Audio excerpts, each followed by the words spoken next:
তোমরা যারা ডাব্লিউবিজি দিয়ে বিটেক পড়তে চাইছো অর্থাৎ 4 ইয়ার্স ইঞ্জিনিয়ারিং, সেই ক্ষেত্রে তোমরা কি কি স্কলারশিপ পেতে পারো সেটা সব থেকে গুরুত্বপূর্ণ।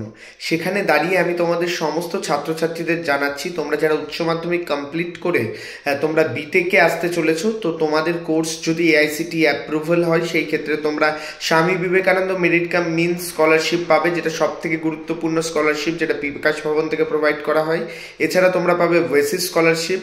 এছাড়া প্রচুর স্কলারশিপ যেগুলো গভর্নমেন্ট আন্ডারটেকিং রয়েছে, যেরকম প্রগতি স্কলারশিপ, কলগেট স্কলারশিপ। এছাড়াও বিভিন্ন প্রাইভেট কিছু স্কলারশিপ রয়েছে, সেই সমস্ত স্কলারশিপের জন্য তুমি কিন্তু এলিজিবল। তো এই সমস্ত স্কলারশিপের এলিজিবিলিটি ক্রাইটেরিয়া কিন্তু ডিফারেন্ট। তো বেসিক্যালি সব থেকে মিনিমাম স্বামী বিবেকানন্দ স্কলারশিপের যেটা এলিজিবিলিটি ক্রাইটেরিয়া 60%।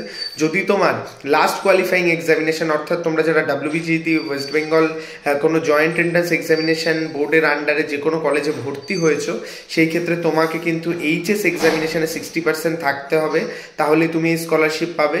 তো খুব গুরুত্বপূর্ণ তোমাদের জন্য ভিডিওটি, অবশ্যই লাইক করে বন্ধুদের মধ্যে শেয়ার করে দাও। তুমি কমেন্ট করে জানাও তুমি কোন স্কলারশিপ রিলেটেড ভিডিও চাইছো। ধন্যবাদ।